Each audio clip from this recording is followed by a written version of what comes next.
Lenny, to talk about this book, what really struck me, and David, was the geography of this book, how it traverses Cleveland, Memphis, New Orleans, Liverpool, San Francisco, Detroit, London, LA, and Seattle. And when you think about these cities, Lenny, you can actually hear the sound of each of these cities. Each of these cities has an identifiable sound, which played a role in other cities' identifiable sounds.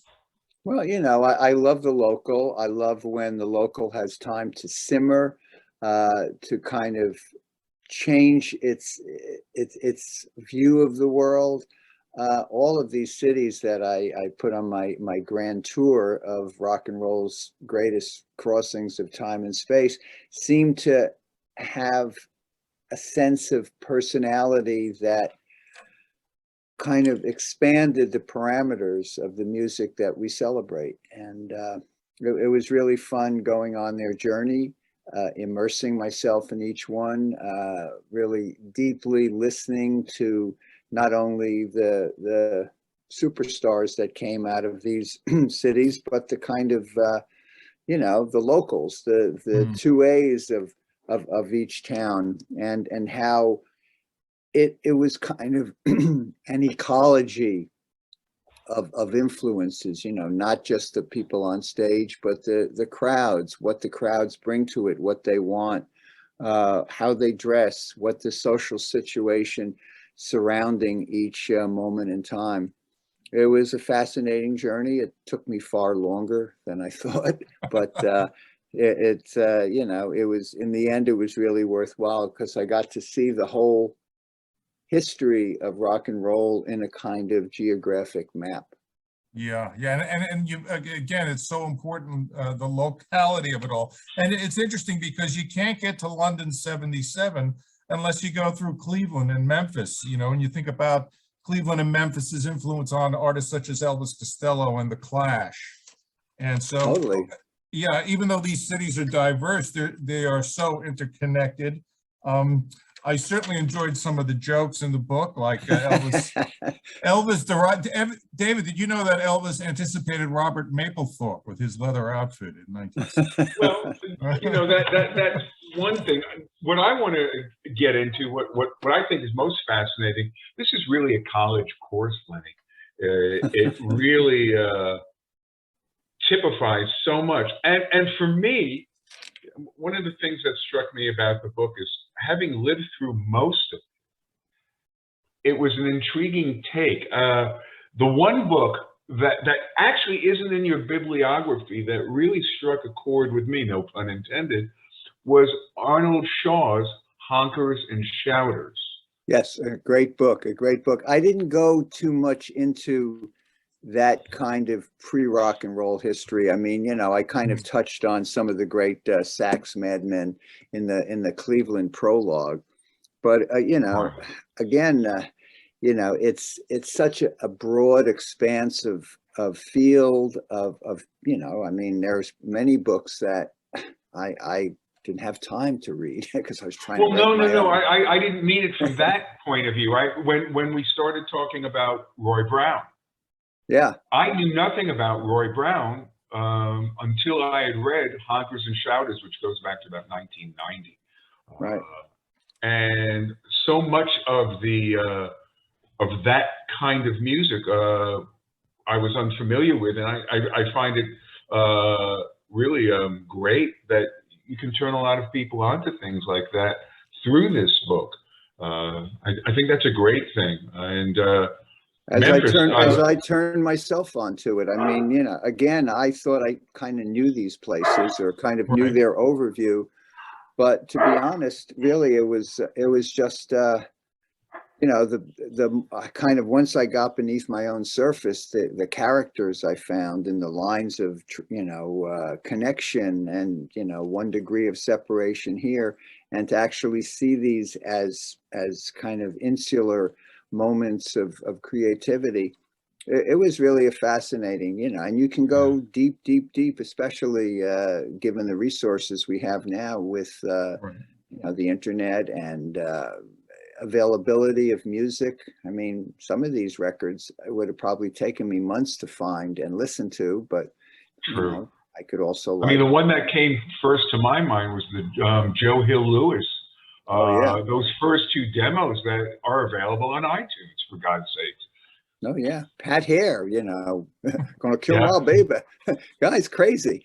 But every chapter, I mean, again, you know the major names, but to me, they're up on stage, but it's the surrounding scenius, I believe Brian Eno refers to it, where everybody is like kind of in a community mass, thinking alike, trying to define what this sound is that they hear off in the distance and bringing it in closer.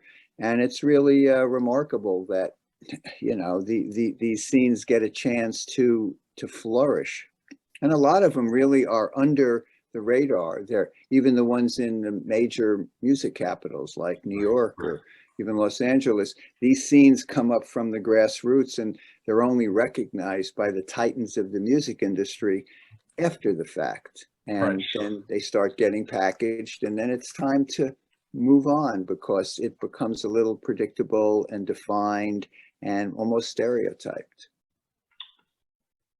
Right. And when you dig into the history of these cities, as you point out in Detroit, obviously people flock there because of the audio industry. You mentioned that, but then also you got the influence, because they came to Detroit, of the Deep South, of states such as Georgia and Mississippi.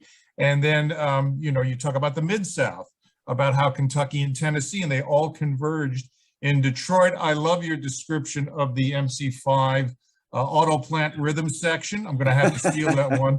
Dennis Thompson and the great Michael Davis.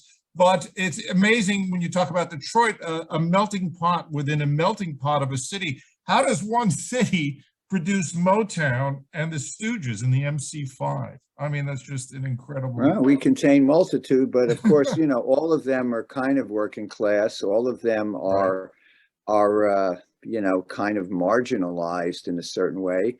And, Detroit, especially in the late 60s, it's a war zone. And the music reflects that. The music gets angrier. The promise of the summer of love of San Francisco is revealed to be somewhat less accessible than one would think if you're on acid in Golden Gate Park in 1967.